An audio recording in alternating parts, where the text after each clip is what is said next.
Hi friends, welcome back to our channel. ముందుగా అందరికీ పరాభవ నామ సంవత్సర శుభాకాంక్షలు అండి. మీ అందరి జీవితంలో సంతోషాలు, సుఖాలు, ఆరోగ్యాలు అన్నీ ఉండాలనేది నేను మనస్ఫూర్తిగా కోరుకుంటానండి. ఇంకోసారి అందరికీ ఉగాది శుభాకాంక్షలు. ఇప్పుడైతే ఇంక మనం వీడియోలోకి అయితే వెళ్ళిపోదాము. ఇక్కడైతే ఉగాది రోజు మార్నింగ్ అయితే 5 o'clock అయితే లేచాను నేను. మార్నింగ్ లేవగానే చూస్తే బయట అయితే చెట్టు పడిపోయింది అనమాట. ముందు రోజు నైట్ అయితే ఫుల్ గాలి వర్షం అనమాట. అందుకే గాలికి అయితే చెట్లు అయితే పడిపోయినాయి. అక్కడ ఫుల్ గలీజ్ కూడా అయిపోయింది అనమాట. మొన్నంతా వచ్చేసి ఇంకా బాగా చిక్కటిగా ఉంది కదా, క్లీన్ చేసేకైతే అవదనేసి ఫస్ట్ అయితే ఇంట్లో వర్క్ అయితే మొత్తం చేసుకుందాం అనుకున్నాను. ముందు రోజు ఏమంటే అమ్మ వాళ్ళు అయితే బట్టలు పెట్టుకున్నారు. అందుకే ఇంక నేనైతే అమ్మ వాళ్ళ ఇంటికి అయితే వెళ్ళిపోయాను అనమాట. మార్నింగ్ అన్ని పనులు చేసి అందుకే ఇంట్లో పని అంతా అట్లే ఉండిపోయింది. ఇంకా అమ్మ వాళ్ళ ఇంటి దగ్గర అయితే అన్ని చూసుకొని వచ్చేపాటికి నైట్ అయిపోయింది. ఇంక ముందు రోజు అసలు ఇంకేం క్లీన్ చేసుకునేకైతే కుదరలేదు. అందుకే ఇంకా నెక్స్ట్ డే మార్నింగ్ అయితే త్వరగా లేచి అయితే ఇక్కడైతే పనులు అయితే చేసుకుంటాను. అందుకే ఫస్ట్ అయితే ముందు రోజు కడిగిన సామాన్లు అయితే తీసి అన్ని ఎక్కడైతే పెట్టేశాను. ఇంకా తర్వాత నైట్ ఇవన్నీ ఉంటాయి కదా, అవన్నీ కూడా కడిగేసి అయితే బయట అయితే పెట్టేశాను నేను. తర్వాత ఇంకా స్టవ్, సింక్, టైల్స్ అన్ని అయితే క్లీన్ చేసుకున్నాను అనమాట. పండగ కదా, ఇల్లు మొత్తం క్లీన్ చేసుకునేసి ఉంటేనే బాగుంటుంది. ఇంకా ప్రసాదం వేరే చేయాలి కాబట్టి ఫస్ట్ అయితే మొత్తం కిచెన్ దగ్గర అయితే క్లీన్ చేసి తర్వాత ఇల్లు మొత్తం దుషేసాను. నేను ఇంట్లో మొత్తం క్లీన్ చేసేపాటికైతే బయట అయితే తెల్లారిపోయింది అనమాట. అందుకే ఇంకా మొత్తం అయితే కడిగే స్టార్ట్ చేశాను. ఈ పక్కే కాదు, మొత్తం అంటే ఇంక చెట్ల దగ్గర అంతా కూడా ఆ చెట్లు అంతా ఎత్తిపెట్టేసి మొన్నంతా తోసి నీట్గా అయితే మొత్తం కడుక్కునేసాను. ఇలా మొత్తం అంతా కడిగేపాటికైతే నాకైతే 1 hour అయిపోయింది. ముందు రోజు వర్షం వల్ల అయితే నాకు చాలా పని వచ్చేసింది పండుగ రోజు. ఇంకా అలానే వదిలేసి అయితే ఇంక పూజ చేసుకోలేము కదా, అందుకనేసి ఇంక మొత్తం అయితే క్లీన్ చేసేసాను నేను. అవన్నీ కడిగే లోపలే నాకైతే 6:30 అయిపోయింది. అందుకే ఇంకా త్వరగా అయితే వెళ్ళేసి స్నానం అయితే చేసాను. ఫ్రెష్ అయిపోయి రెడీ అయితే అయిపోయి ఇంక ఇక్కడైతే పూజకి అయితే అన్ని రెడీ చేసుకుంటాను. ఇంకా ఆ లోపల అయితే ఇంకా మా ఆయన పిల్లలందరూ కూడా లేచారు. అందుకే ఇంక మా ఆయనకైతే పూజకి కావాల్సిన కొన్ని అయితే చెప్పాను అనమాట. అవి అయితే తీసుకొని వచ్చి అయితే ఇచ్చినారు. నాకైతే అవి ఇచ్చేసి ఇంకా ఆయన వేప పువ్వు అయితే చాలా ఇంపార్టెంట్ కదా ఉగాదికి. అందుకే అవి తేవడానికి అయితే వెళ్ళాడు అనమాట. అందుకే అన్ని తెచ్చినాడా లేదని అయితే ఒకసారి అయితే మొత్తం చెక్ చేసుకుంటూ ఉన్నాను. అవన్నీ నేను చెక్ చేసుకొని ఇంకా మామిడాకులు అయితే కోసి పెట్టారనమాట.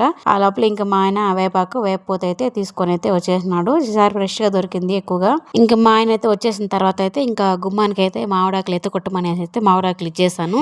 మా ఆయన పిల్లలు అందరూ కలిసి అయితే మామిడాకులు కుడితే ఇలా వేప కట్టేశారనమాట గుమ్మానికి. చూసారు కదా ఎంత పచ్చగా అయితే ఉందో. ఇలా గుమ్మానికి మామిడాకులు కట్టి ఇలా పూలు పెట్టుకున్నామంటేనే అసలు పండగ వైబ్స్ అనేది అక్కడితో స్టార్ట్ అయిపోతాయి కదా. చూడడానికి చాలా బాగుంటుంది. నాకైతే భలే ఇష్టం అలా చూడడానికి.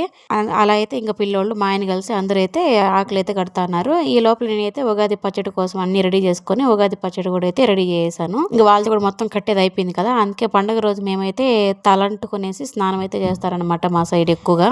అందుకే ఇంకా పిల్లోళ్ళకి వాళ్ళకి అయితే నూనె పెట్టమనేసి మా ఆయనకైతే మంచి నూనె అయితే ఇచ్చే వచ్చేసాను. ఇంకా వాళ్ళైతే మా ఆయన అయితే పిల్లోళ్ళకి అయితే నూనె అయితే పెడతా ఉన్నాడు అనమాట. ఈ లోపల నేనైతే ఇందాక చేసిన ప్రసాదాలు బెల్లము వేపాకు అయితే ఖచ్చితంగా పెడతా ఉంటారు మా పక్కన. దాంతో పాటు ఉగాది పచ్చడి అయితే చేశాను. బెల్లమన్న కూడా చేశాను. అవన్నీ కలిపి అయితే దేవుడికి అయితే పెట్టేసి పూజ అయితే చేసుకునేసాను. ఉగాది పచ్చడి అయితే ఈసారి చాలా బాగా వచ్చిందండి. ఎక్కువగా తీపే ఉందనమాట. సంతోషాలు ఎక్కువగా ఉండాలని అయితే కొంచెం తీపి ఎక్కువ వేసాను నేను. చాలా బాగా వచ్చింది. మా పిల్లలు కూడా బాగా తిన్నారనమాట ఉగాది పచ్చడి అనేది. పిల్లలందరూ రెడీ అయిన తర్వాత అయితే పూజ చేయాలనుకుంటే లేట్ అయిపోతుంది కదా, మరి లేట్ గా అయితే పూజ చేసుకోకూడదు అనేసి నేనైతే ఫస్ట్ అయితే పూజ చేసేసాను. నేను పూజ అంతా చేసుకునే లోపల ఇంకా పిల్లలు కూడా మంచిగా అయితే నూనె పెట్టి మసాజ్ చేసాడు మా ఆయన. ఇంకా వాళ్ళకందరికి కూడా ఇంక స్నానం చేయించేసి రెడీ అయ్యేసి గుడికి అయితే వచ్చేసినాము. గుడికి వచ్చి తర్వాత అయితే టిఫిన్ చేద్దాం అనుకున్నాము. అందుకే మా ఇంటి దగ్గర ఉన్న వెంకటేశ్వర స్వామి గుడికి అయితే వచ్చామన్నమాట. ప్రశాంతంగా స్వామివారి దర్శనం చేసుకునేసి ఈ సంవత్సరం మంచిగా ఉండాలైతే మొక్కునేసి ఇంటికి అయితే వచ్చేసినాము. ఇంటికి వచ్చిన తర్వాత అయితే ఇంకా తినడానికి అయితే ఫుడ్ అయితే ప్రిపేర్ చేస్తున్నాను. అంటే ముందుగా ప్రసాదం కోసం చేస్తున్నాం కదా, అవైతే లైట్ గా తిన్నారనమాట పిల్లలు. అందుకే ఒకేసారి లంచ్ కోసం అయితే ప్రిపేర్ చేసాను.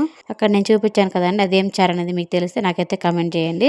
తర్వాత అయితే ఇంకా అందరూ భోజనం తినేసిన తర్వాత ఒబ్బట్లకి అయితే రెడీ చేస్తానని నేను. ముందు రోజు అయితే ఇంకా అమ్మ వాళ్ళ ఇంటికి వెళ్ళానని చెప్పాను కదండి, అందుకే చేయలేకపోయాను. ఇంకా అందుకే మొత్తం అయిపోయిన తర్వాత మధ్యాహ్నం అయితే చేశాను. ఇంకా నేను మా ఆయన కలిసి అయితే ఇలాగ కొన్ని అయితే ఒబ్బట్లు అయితే చేసుకునేసి అందరం కలిసి అయితే కూర్చొని అయితే తినేసినాం అనమాట. చాలా బాగా వచ్చినాయి ఒబ్బట్లు అనేది. చాలా సాఫ్ట్ గా సూపర్ గా వచ్చినాయి అనమాట. మీకైతే దీనికి సంబంధించిన వీడియో కావాలంటే నాకైతే కమెంట్ చేసేయండి. ఇలా అయితే చేసుకున్నాము మేము ఉగాది పండుగ అనేది. మీరు ఎలా చేసుకున్నారు, ఎలా సెలబ్రేషన్ చేసుకున్నారు అనేది, ఏమేమి చేస్తారనేది నాకైతే కామెంట్ చేయండి. ఆ వీడియో కనుక మీకు నచ్చినట్టయితే లైక్ చేసి సబ్స్క్రైబ్ చేసుకోండి ఫ్రెండ్స్. చాలా మంది అయితే మన ఛానల్ ని సబ్స్క్రైబ్ చేసుకోకుండా వీడియో చూస్తున్నారండి. చాలా ఎక్కువ మంది అయితే నాట్ సబ్స్క్రైబర్లే ఉంటున్నారు. Please subscribe to our channel.